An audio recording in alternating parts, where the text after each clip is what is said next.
वः स्वः तत्सवितुर्वरेण्यं भर्गो देवस्य धीमहि धियो यो नः प्रचोदयात्। हे ईश्वर, हम यह पठन पाठन आपको प्राप्त करने और कराने के लिए साधन के रूप में करने जा रहे हैं। इस कर्म को और इसके कर्म फल को भी आपको अर्पित करते हैं। ओम शांति शांति शांति। सबको सादर नमस्ते। आज हम विचार करेंगे निराशा से कैसे बचा जाए, कैसे करके हताशा से, निराशा से हम बचें। तो आज के मंत्र में ऐसे ही एक निरुत्साहित व्यक्ति को, जो उत्साह से हीन हो गया है, हताश, निराश, उदास हो गया है, उसको एक विद्वान उत्साहित कर रहा है। उसके निराशा से युक्त जीवन में आशा का संचार कर रहा है। तो कैसे करके आशा का संचार होता है, इस पर हम विचार करेंगे। और मंत्र क्या कहता है, इस पर भी विचार करेंगे। तो मंत्र को बोलते हैं पहले, एक बार मैं बोलूँगा, एक बार आप बोलेंगे। ओम आत एतु मनः पुनः। ओम आत एतु मनः पुनः। क्रत्वे दक्षाय जीवसे, क्रत्वे दक्षाय जीवसे। ज्योक्च सूर्यं दृशे, ज्योक्च सूर्यं दृशे, ज्योक्च सूर्यं दृशे। ओम आतयेतु मनः पुनः। बोलिए। क्रत्वे दक्षाय जीवसे, ज्योक्च सूर्यं दृशे, ज्योक्च सूर्यं दृशे। ओम। तो आज के मंत्र में क्या कहा देखो, मनः ते पुनः आएतु। एक विद्वान कर रहा है कि हे मनुष्य, तू जो बुझा बुझा सा जीवन को प्राप्त हो गया है, हताश निराश हो गया है, किसी काम को करने में तेरे अंदर उत्साह नहीं है, रुचि नहीं हो रही है, ढीला पड़ गया है तू, तो कहा गया उसको कि तेरे अंदर आत एतु मनः पुनः, फिर से मानसिक शक्ति का संचार हो जाए, तेरा मन फिर से प्रफुल्लित हो जाए, उत्साह से युक्त हो जाए। इसलिए स्पष्ट कहा देखो, आत एतु मनः पुनः कहा, फिर से तेरे मन में शक्ति आ जाए। ये अभयदेव विद्यालंकार जी इसका हेडिंग मन की शक्ति ही दिए हैं। ठीक है, कि इसमें मन की शक्ति का संचार करने का उपाय है। तो क्या कहा इसमें कि आत एतु मनः पुनः, कि हे व्यक्ति, हे मनुष्य, तेरे अंदर फिर से मानसिक शक्ति का संचार हो जाए, फिर से तुझ में जोश आ जाए, उत्साह आ जाए। इसका अर्थ हुआ आत एतु मनः पुनः। क्यों क्यों मानसिक शक्ति आ जाए? तो कहा कृत्वे दक्षाय जीव से, किसी भी कर्म को कुशलता पूर्वक करने के लिए, दक्षाय दक्षता पूर्वक कर्म को करने के लिए तेरे अंदर मानसिक शक्ति का संचार हो जाए। तू जो हताश निराश हो रहा है, ये हताशा निराशा दूर हो जाए और तू कर्म करने के लिए दक्षता पूर्वक लग जाए। तुझ में मानसिक और शारीरिक दोनों बल का संचार हो जाए। दक्ष से, बल के लिए, दक्षता के लिए, ठीक है, हम ये प्रेरणा करते हैं कि तू दक्ष हो जा, बलवान हो जा। ये क्या बुझा बुझा जीवन बना लिया है, हताश निराश, उत्साह नहीं, कोई संकल्प नहीं, कोई विशेष कार्य करने का उमंग नहीं, अब मुझसे कुछ नहीं होगा, मैं क्या कर सकता हूँ, ठीक है, ये ढीले व्यक्ति का लक्षण है। तो आज ये कहा है कि फिर से कर्तव्य दक्षाय जीव से, कि तुझमें कर्म करने शक्ति आ जाए और जीव से तुझमें जीवन आ जाए। तू मरा मरा सा हो गया है, तो जीव से, जीने के लिए, कि तू उत्साहपूर्वक जी सके, इसके लिए। और जियोक्च सूर्यम दृश्य, दीर्घायु होता हुआ लंबे काल तक तू सूर्य का दर्शन करता रहा। जियोक्च माने जियोक माने च, हाँ, चिरंजीव होता हुआ, और च माने और, जियोक माने दीर्घायु होता हुआ, चिरंजीव होता हुआ, सूर्यम दृश्य, निरंतर सूर्य का दर्शन कर सके, माने तू दीर्घायु बन। तो जो हताश निराश व्यक्ति होता है ना, वो आत्महत्या करने की सोचता है, उसको बोलते हैं डिप्रेशन में चला जाना, अवसादग्रस्त हो जाना, गुमसुम रहते हैं।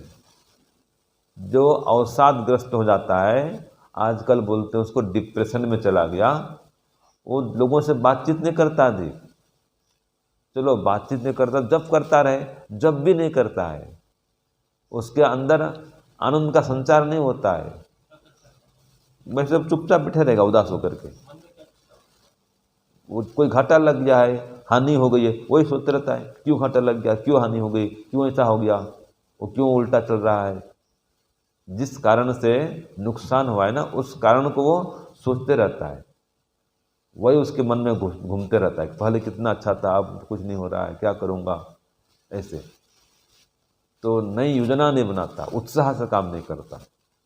तो मंत्र कहता है आत एतु मन पुनः, तुझसे फिर से, तुझमें फिर से मानसिक शक्ति का संचार हो जाए, कि तू दक्षता पूर्वक कर्म फिर से करने लग जाए, और जीव से लंबे काल तक जीने के लिए तू योग्य हो जाए, तुझमें जीवन आ जाए। और जियोक्च सूर्यम दृश्य, तू लंबे काल तक सूर्य का दर्शन कर सके, अर्थात तू दीर्घ आयु को प्राप्त हो सके। तो इस प्रकार से इसमें प्रार्थना है। तो मन की शक्ति के लिए, एक निरुत्साहित व्यक्ति को उत्साहित करने के लिए इसमें सुझाव दिया गया है कि तू ऐसा कर, लंबे काल तक तो तू जीवन को धारण कर, उत्साह को धारण कर, ये हताशा को, निराशा को मिटा। सबके जीवन में सुख और दुख आते रहते हैं, सबके जीवन में हानि और लाभ ये सब लगे रहते हैं। तो तू शोक मत कर, आज घाटा हुआ कल लाभ हो जाएगा, ठीक है जी। आज कोई रोग आया कल स्वस्थ हो जाएगा, किसी का वियोग हो गया तो कोई बात नहीं, फिर कोई नया मित्र मिल जाएगा। ये संसार में हानि लाभ, हर्ष शोक, रोग वियोग, उन्नति प्रगति अवनति, ये सब लगी रहती स्थिति, हर दिन एक समान नहीं होता है। इसलिए किसी कवि ने कहा है सब दिन जातन एक समान। क्या कहा है? सब दिन जातन एक समान। हर दिन समानता पूर्वक व्यतीत नहीं होता है। आप खुद अनुभव करते हैं, कभी रोगी पड़ जाते हैं, कभी स्वस्थ हो जाते हैं, कभी स्वस्थ तो हैं लेकिन मन से कोई विशेष उत्साह नहीं होता है। ऐसा लगता है कि कुछ मिल नहीं रहा है, कुछ हो नहीं रहा है, क्या कर रहा हूँ। अपने आप अंदर से विशेष उत्साह नहीं आता है। कभी कभी अचानक हताशा निराशा का संचार हो जाता है। तो जब व्यक्ति हताश हो जाए, निराश हो जाए, तो कैसे करके निराशा से बचें, ये निराशा हताशा दूर कैसे हो, इस पर हम विचार करेंगे। सबसे पहले देखो, व्यक्ति हताश निराश क्यों होता है, इसके कारण पर जाना चाहिए। कारण को हटाओ तो उसका निवारण हो जाएगा। क्यों जी? किसी भी चीज़ को हटाना चाहते हैं, उसके मूल को हटाओ, कारण को हटाओ। कोई रोग आ गया तो रोग के कारण को मिटाओ, रोग मिट जाएगा। तो व्यक्ति हताश हो गया है, निराश हो गया है, बार बार आत्महत्या करने की सोचता है, तो क्यों ऐसा कर रहा है? क्यों आत्महत्या करने की सोचता है? वो क्यों जीना चाहता नहीं है? क्यों हताश हो गया? तो उसके कारण पर विचार करो। ठीक है, तो सबसे पहले वो लक्ष्य का निर्धारण नहीं करता है, उसके लक्ष्य का निर्धारण नहीं कर पाना ये मुख्य कारण है कि व्यक्ति जीना नहीं चाहता है, मरना चाहता है, हताश हो गया, कुछ करता नहीं, करना चाहता नहीं, चुपचाप बैठ गया घर में। तो कारण क्या है? इसका एक कारण है लक्ष्य का निर्धारण नहीं कर पाना, कि उसके पास कोई बड़ा लक्ष्य ही नहीं है। जब लक्ष्य नहीं तो क्या करेगा? और जिसके पास बड़ा लक्ष्य है वो चुपचाप बैठ नहीं सकता, वो कभी हताश निराश होगा नहीं, वो तो हमेशा लक्ष्य को विचार करता है, देखता है मुझे उस लक्ष्य को प्राप्त करना है। सीधा उसका मन लक्ष्य में रहता है बस। जैसे बड़े बड़े चोटी पर चढ़ते हैं ना, माउंट एवरेस्ट में चढ़ेंगे पर्वतारोही लोग, उनको वही दिखता है कि वहाँ पहुँच के झंडा गाड़ना है, बस तिरंगा लहराना है वहाँ जा कर के, उनको वही दिखते रहता है। ये मार्ग में कितना पत्थर है, कांटा है, उबड़ है, खाबड़ है, ये कुछ दिखता नहीं। उनके मन में वही दिख रहा है, बस वहाँ पहुँच जाऊँ और जाके झंडा गाड़ दूँ बस। तो उनके मन में वही घूमते रहता है, आँख में वही झूलते रहता है, उनकी आँखों में ये दृश्य चलते रहता है, मैं कैसे पहुँच जाऊँ, बस भारत माता की जयकारा लगाऊँ, भारत माता की जय ऐसे बोलते हुए झंडा गाड़ दूँ। ये लक्ष्य को लेकर चलते हैं, वो फिर कितने मार्ग में कष्ट है, बाधा है, उसकी परवाह नहीं करते। तो एक तो लक्ष्य का निर्धारण करो कि मुझे ये बनना है, ये करना है, और फिर मार्ग में कितनी भी बाधाएं आए, विघ्न आए, उनको हटाते जाना है। रुकना नहीं है, बैठना नहीं है, चुप नहीं होना है, उदास नहीं होना है, ये संकल्प पहले होना चाहिए। तो लक्ष्य का निर्धारण करें, संकल्प करें, व्रत लें कि मुझे वहाँ तक पहुँच करके ही रुकना है। तो लक्ष्य का निर्धारण नहीं करना पहला कारण। दूसरा, व्रत और संकल्प का अभाव होना। व्रत नहीं है, संकल्प नहीं है ना, तो व्रती बने, संकल्पवान बने और लक्ष्य का निर्धारण करें। दूसरा, परिवार के लिए, देश के लिए, समाज के लिए मुझे कम से कम इतना तो करना ही है। आत्म कल्याण के लिए, विश्व कल्याण के लिए, परिवार कल्याण के लिए इतना तो मुझे करना ही है। जो ये निश्चित नहीं करता है, जिसके अंदर से भावना नहीं है, ठीक है, उत्साह नहीं है, योजना नहीं है कि मैं कुछ मेरे लिए करूँगा, तो व्यक्ति क्या करेगा? जब उसके अंदर योजना ही नहीं है आत्मकल्याण के लिए, परिवार के लिए, समाज के लिए, राष्ट्र के लिए, फिर विश्व के लिए, जितना जितना उसका संकल्प होगा, उसकी योजना होगी, उतना उतना काम करेगा। तो न तो अपने लिए कोई लक्ष्य बना रखा है उसने, न परिवार कल्याण के लिए, न समाज के लिए, न राष्ट्र के लिए, विश्व की बात तो छोड़ दो। वही व्यक्ति हताश निराश होता है। समझ गए? जिसके पास लक्ष्य नहीं है, योजना नहीं है, उत्साह नहीं है, भावना नहीं है, कर्मठता नहीं है, देश के लिए, समाज के लिए मुझे कुछ करना है, ऐसी भावना नहीं है, ये भावना मर चुकी है, वो व्यक्ति डिप्रेशन में चला जाएगा। है कि नहीं है? वो खाली सोचता मुझसे कुछ नहीं होगा, मैं क्या कर पाऊँगा, मेरे में शक्ति नहीं है, मेरे में बल नहीं है, मैं सीख नहीं सकता, मैं कर नहीं सकता। बस वो व्यक्ति असफल, वो हताश निराश ही रहेगा, आगे नहीं बढ़ सकता। वो मन के हारे हार है, मन के जीते जीत। याद रखिए, लिखना है लिख लो, मन के हारे हार है, मन के जीते जीत। तो पहले मन को जीतो। मन से अगर तैयार हो जाओगे ना, शरीर भी तैयार हो जाता है।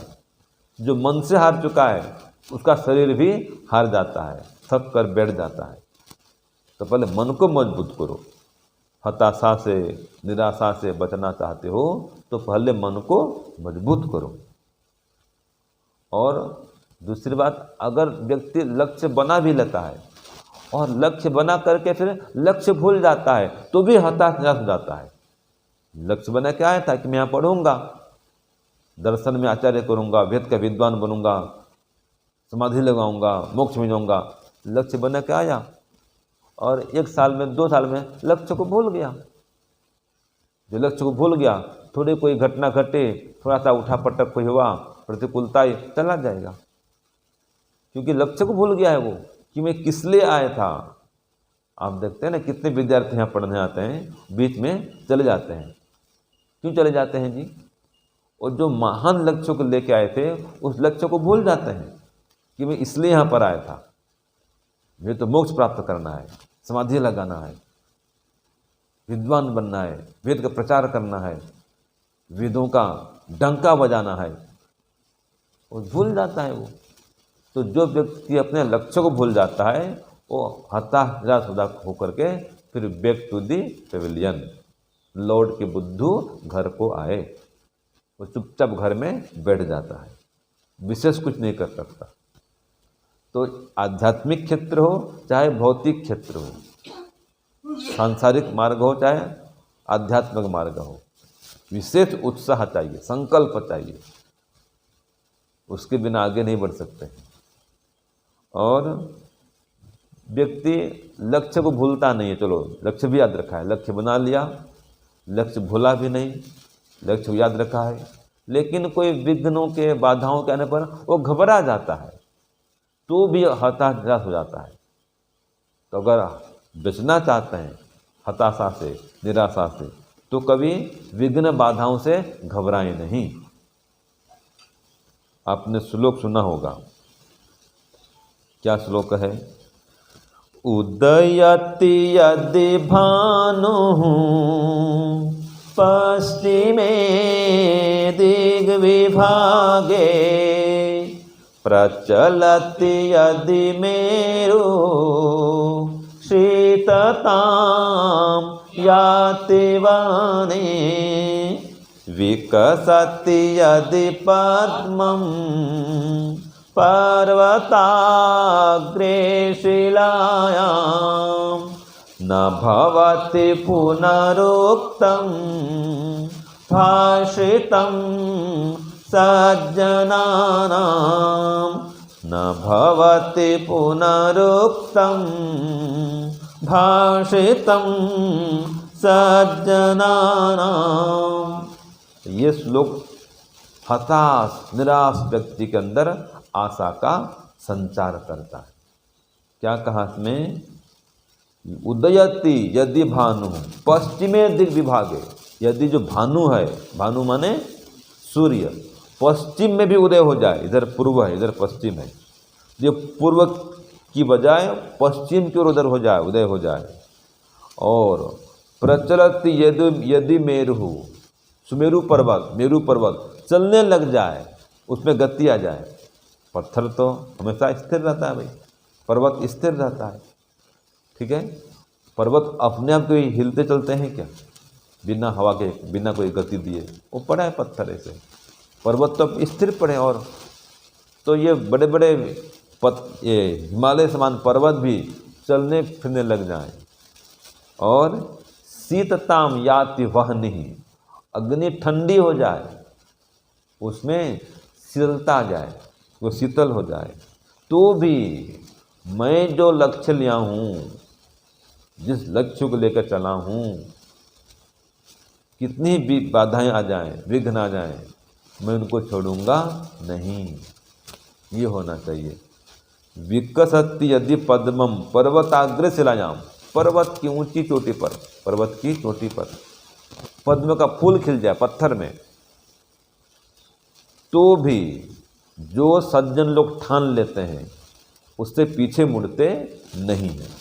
तो जो इस श्लोक याद किया है, इस पर चलता है, वो कभी हताश निराश नहीं होगा।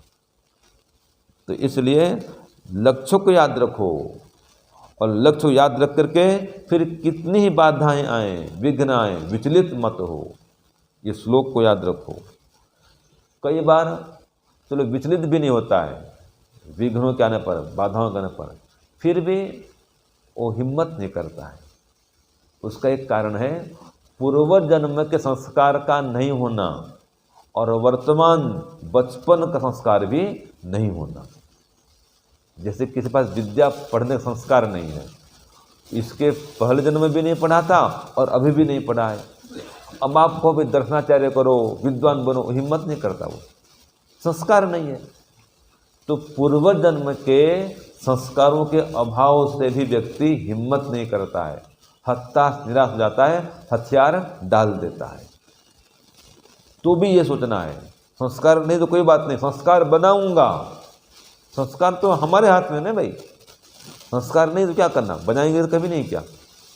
कोई कहे मुझे तैरना आता नहीं है और पानी में उतरेगा नहीं, तो सीख जाएगा जी? वो नहीं सीख सकता है।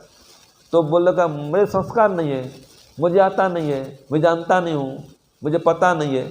तब पढ़, पता नहीं है तो सीख, याद कर, पुरुषार्थ कर, तब तो करेगा। और हाथ में हाथ धर कर बैठ गया तो क्या होगा? कुछ नहीं होगा। रोज याद कर, रोज भूलता है, रोज याद कर। रोज रोज भूल भी जा रहे हैं तो रोज को दोहराओ ना भाई, रोज आवृत्ति करो, उसमें जोर लगाओ। तो पूर्वजन्म संस्कार नहीं होने के कारण व्यक्ति भी असफल हो जाता है, हताश निराश उदास रहता है कि मैं कुछ नहीं कर सकता, मुझसे कुछ नहीं होता, मैं नहीं कर पाऊंगा, हो नहीं रहा है। तो संस्कार को बदलो। अगर संस्कार नहीं है तो नया संस्कार उत्पन्न करो तो सफलता मिलेगी। ऐसे व्यक्ति में आत्मविश्वास नहीं बन पाता है। ये निराशा से व्यक्तिग्रस्त क्यों होता है? इसका एक कारण है उसमें आत्मविश्वास की कमी। तो आत्मविश्वास से युक्त हो जाओ, लबालब भर जाओ। तो जो व्यक्ति आत्मविश्वास से युक्त है वो बहुत कुछ कर सकता है। तो संकल्पवान बने, आत्मविश्वासी बने, लक्ष्य को याद रखें और सज्जनों को सोचें। सज्जन लोग कैसे होते थे, कैसे चलते थे, उनको मन में लाएं, उनके विषय में सोचें, मतलब विचार करें। ठीक है, जैसे सूत्र आता है ना, वीतराग विषयम वा चित्तम। जो वीतराग योगी हैं, संत महात्मा हैं, कैसे योगी बन गए, समाधिस्थ कैसे हो गए, क्या क्या उन्होंने साधन अपनाए, उस पर विचार करें, वो सोचें और उनके गुण कर्मों को धारण करें। जब भी हताशा आए, निराशा आए, परमात्मा की हम पर कितनी अपार दया है, कितनी सुविधा मिली है, वो विचार करें, जो कि अन्य प्राणियों को नहीं मिली। वो तो कर ही नहीं सकते, हमको तो मिली सुविधा, हम क्यों नहीं करें? देखो, आपको परमात्मा की ओर से एक तो वाणी मिली है, ये वाणी शक्ति किसी को और को नहीं मिली है। बंदर पास भी हाथ पैर हैं लेकिन वो बोल नहीं सकता। बनमानुष है, बंदर है, चिंपांजी है, गोरिल्ला, कितने हैं, इनके पास भी हाथ पैर होते हैं, लेकिन ये मनुष्यमान बोल नहीं सकते। और हमको जो हाथ प्राप्त है उनको हाथ होते हुए भी नहीं के बराबर है, वो हाथ होते हुए भी पैर के बराबर है। बंदर के पास हाथ है लेकिन चलता कैसा है? पैर से समान चलता है। हाथ का प्रयोग भी चलने में करता है, वो अपने हाथ से कोई मकान नहीं बना सकता। तो हमको वाणी मिली है परमात्मा की ओर से, और ये पानी, पानी माने हाथ। तो वाणी, पानी और बुद्धि, ये विशेष उपहार है हमको परमात्मा की ओर से। वाणी, पानी और बुद्धि, और कर्म करने की आज़ादी और वेद का ज्ञान, ये 5 विशेष सुविधाएं परमात्मा से हमको प्राप्त हैं, जो कि बाकी अन्य प्राणियों को प्राप्त नहीं है। तो हम इनका लाभ उठाएं और याद रखें, इस पथ में आगे बढ़ेंगे तो लोग कुछ न कुछ कहेंगे। कुछ तो लोग कहेंगे, लोगों का काम है कहना, छोड़ो बेकार की बातों को, इन बातों में क्या पढ़ना, कुछ तो लोग कहेंगे। अब यही बात को श्लोक में कहा है। नीति श्लोक भर्तृहरि महाराज क्या कहते हैं? निन्दन्तु नीति निपुणा यदि वास्तुवन्तो लक्ष्मीः समाविशतु गच्छतु वा यथेष्टम् अद्यैव वा मरणमस्तु युगान्तरे वा न्यायात् पथः प्रविचलन्ति पदं न धीरा। तो जो सज्जन व्यक्ति होता है, मजबूत व्यक्ति होता है, वो कभी विचलित नहीं होते अपने पद से, कभी हताश निराश नहीं होते हैं। तो कहा निंदन्तु नीति निपुणा यदि वास्तुवन्तु, अच्छे अच्छे लोग भी आपको निंदा करें या स्तुति करें, ठीक है, धन आए या धन चला जाए, माने लाभ हो या हानि हो जाए, आज ही मरना क्यों न पड़ जाए, तो भी जो सज्जन व्यक्ति होता है, जो लक्ष्य को बना लिया, ठान लिया कि मुझे धर्म पथ पर चलना है, समाधि लगानी है, ये विशेष परोपकार काम करना है, जो भी लक्ष्य बना लिया धर्म न्याय से युक्त, उस लक्ष्य को प्राप्त करने के लिए फिर विचलित वो नहीं होता। ऐसे एक और कहा गया है, प्रारभ्यते न खलु विघ्न भयेन निचये प्रारभ्य विघ्न विहता विरमन्ति माध्या विघ्ने पुनः पुनरपि प्रतिहन्यमाना प्रारभ्य चोत्तम जना न परित्यजन्ति प्रारभ्य च उत्तम जना न परित्यजन्ति। ये कहा एक बार काम शुरू कर दिए तो उत्तम जन, उत्तम व्यक्ति, श्रेष्ठ व्यक्ति उसको छोड़ते नहीं है। ये श्रेष्ठ व्यक्ति का लक्षण है। तो हमेशा श्रेष्ठ व्यक्ति के विषय में सोचें, वो कैसे होते हैं, और निज व्यक्ति कैसे होते हैं वो भी सोचें।